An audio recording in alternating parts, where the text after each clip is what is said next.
ቀለጠ።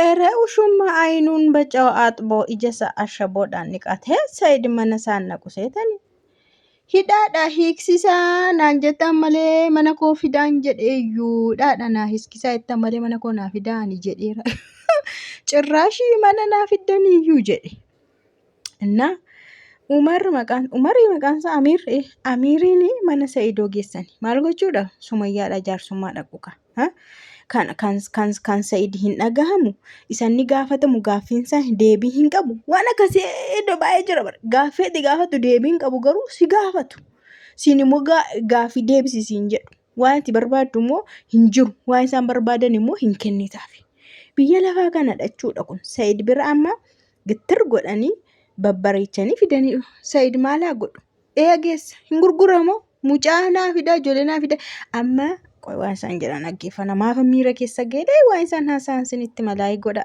laayii gochuu baannaan sinitti meeraga yeeweel ko siniin jedha irratti hin baay'isiina maalaa ta'uudhaa dhuftarreeyyuu jedheen maalaa ta'u mana koo fiddani ani ija isaa arguun barbaadonnaan isayyuu amansiisnee finnee bakka waan hundumaa walii galteedhaan hiikna jaarsummaadhaan hiikna jedhaniitu jennee finneedhaan achi yooree. Rekudi maani maqaansaa warrillee eessatti nama hidhanii nama qabanii birrii miliyoona fidaa jedhan tokko ma eessadha daarii wayiin harkaa bade komantii irratti barreeffame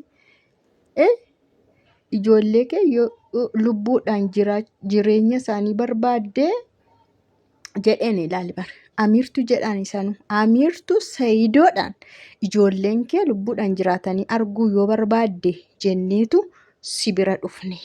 Haseen fidhe bar ani tokko tokkoon sinii hiika baay'ee wayi shamdada akka manatti dhufettan haasaa miti yaada koo miti kan isinitti muroo baay'ee maariffannaa ta'u waan isaan haasa'aniin sinitti hima. Innaa ijoollee kee lubbuudhaan jiraatanii arguu yoo barbaaddee Sumayyaa dhiisiitii mana hidhaatii ishee hiiksisi. Sumayyaa dhiisiitii mana hidhaatii ishee hiiksisi. Inni isaan duraan abbaa malee tasa qaayya'an. Hiraarfaman gidirfaman abbaa malee dura gidirfaman iyyuu hingaa amma mootti dabalamee haadhas dhabanii gidirfamuu qabanii. Yaa Rabbi eenyutu haadharraa dhowee ijoollee gidirseelee ofitti masakkaranan. Na ijoolleen baay'ee tokko boo'aa jiru. Eenyu gaafata seetan kana amiirtu haasaa abbaa biddeena. Ilil akkan ta'u ta'uun viidiyoo baneetiin agarsiise. Inna ijoolleen haadha keenya fidaa jedhanii baay'ee boo'aa ruwwata waataa jiru. Kanaafuu ijoolleen kun eessa jiru? Afaan isaarraan naa argitan as jiru jechuudha. Otoo duraan deemanii Gondar akkoo isaanii bira jiru ta'e waan akkasiin beekan deemanii akkoo bira jiru. Amma garuu haati irraa fudhatamte wadaa'uun fudhatamte waan ta'eef ijoolleen hinuma boo'u jechuudha. Kanaaf ijoolleen Saidoo eessa jiru? As jiru. Mirkaneeffanne. Kanaafuu waan biraaf hin dhufne lolaafis hin dhufne dhaga'ameera. Ijoollee keetiin yaadda yoo ta'e abbaa ijoollee kanaa yoo taate ijoollee kanaa yaadda yoo ta'e dhiisiitii Sumayyaa mana hidhaati gadi lakkisi. Gaaffiin kee deebii hin qabu jedhanii Saidiin. Ijoollee kee akka ta'anitti yaadda yoo ta'e haadha isaanii dhiisi. Haadha jaraa dhiisiitii mana hidhaati gadi baasisi. Eree roorrisuu amiin roorrisaa jira. Kanan godhu jetta taanaan immoo haadha kanan hiiksisu Sumayyaa hin hiiksisu jetta taanaan immoo waan barbaadde na godhi jedheen. Waan barbaadde na godhiti waraqata barbaadde fiditi anaan na hiisista. Achi yoo Saidoo nama deebiin deebisne amma dhaggeeffatamaa jirala. Akka dhumaa dhaggeeffadda. Gurbaan kun kaleessa hidhaadha bahee kaleessa bahee maarra bahee viidiyoo har'a argine baheetu har'a Saidootti roorrisaa yaa Rabbi gara laafummaan kun baay'ee nama miti maayedha seetanii anaani waraqata barbaadde fidadhu siin mallatteessa waggaa tokko sidhame meeqa sidhame ani mana hidhaa keessatti dhaqee siin basabbasaa mana hidhaa keessatti dhaqee siin tortoraa garuu Sumayyaa mana hidhaadhaa baasii argitanii Sumayyaa jechuun Amiir jechuudha. Amiir jechuun Sumayyaa jechuudha bakka bu'ee an dhaqeen hidhamaa fi jechaadha sinii galtee jedhan ijoolleen. Na ani waan barbaadde ta'e namas ajjeeseera jedhii mallatteessi yoo naan jettee na mallatteessa waan barbaadde jedhii bitiin hidhaa keessa nagashi natti farachiisi amma barbaadde na hiisisi. Sumayyaa garuu hidhaadhaa baasi. Fikir ani waan nu shammana maraachitiin jenne. Innaa Sa'iidoon maayidha seetanii madii deebisuu jalqabeera. Ati amma Sumayyaadhaa yaadde moo ijoolleedhaa azante moo ergamtee dhufte moo maalidha? Ani hin ergamne garuu ijoolleedhaa yaadeedhe. Abbaan Amiiridha moo akkamii waansa? Ijoolleedhaa yaade. Innaa akka seera musliimaatti namni guyyaa 3 wal oodeen turu jette miti ati jedhe. Dhiifamannaa gaafatu dhagaa jechuudha. Walitti haasofne dhiifamannaa gaafatu dura Amiira jechuudha.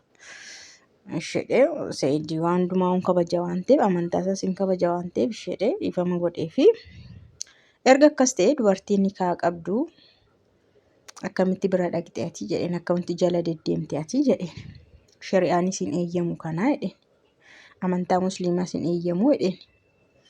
Eeshi ijoolleen kun abbaa malee baay'ee tasaqaayya'anii amma moo haadha malee hin tasaqaayya'in kan jettu ani dura ijoollee kana hin barbaadu yoomin jedhe hin guddisus yoomin jedhe ijoollee kana hin barbaadu yoomin jedhe ofiishi ijoollee jiraa oskitee kan ijoollee kana as saqaayyees kan gidirses ishee mataa ishiiti.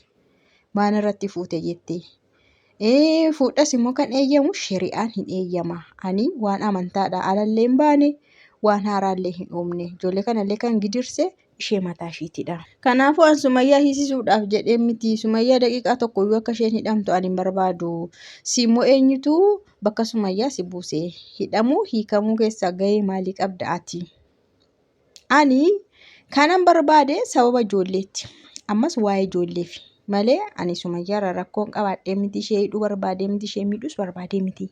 Ati eenyudha jedhaaniira bara Amiiriin indee Amiiridhaa dhabee har'a Sa'iidootti muggataa fuula isaa fuuldura dhaabbatee yaa abbaa koo. Innaa ani akkanis Sumayyaa akka hidhamtu godhee mana hidhaa sodaattee naatee guyyaa tokko keessatti ijoollee ishiitiifis naatee ofiifis naatee akka isheen ijoollee natti agarsiistuufidha. Kanan akkas godhe malee Sumayyaa miidhuuf ijoollee miidhuuf miti. Naatee bakka indee abbaa isaaniiti kun argu maaliif hin hidhamanis maaliif ijoollee irraa hidhama jettee akka natti agarsiistuufidha. Kanaaf Sumayyaan haadha manaa koo ka wajjin nyaannee dhugne miidhama ishii waa hin barbaadu. Ati garuu eenyu jedheen. Kanaaf Sumayyaarraa ani waan mirkaneeffadhee Sumayyaan baay'ee gara jabeettiidha. Garmalee gara jabaatti ijoollee ishiifiyyuu hin naatu. Ijoollee dhaallee hin naatu. Ijoollee koo kan jettu ijoollee kanaafillee hin rifanne isheen. Kunoo hidhaa keessa cal jettee immoo cakkaantee afaan ishii hidhattee nan agarsiisa baqqaan araaramna yoom jettee yeroo dhaqanii gaafatan hin diddee ciniinnattee teessi. Kanaafuu atillee akka bakka bu'aa ishii taatee falmaa fi jirtutti ijoolleen kana beekta natti fakkaata. Ijoolleen abbaa haadha koo fidaa jedhaa jiru jechaa jirta waan ta'eef ijoollee kana iddoo isaan jiran naa himi ijoollee koo nan argaa isheenis hin baati kalas waan biraan jiru.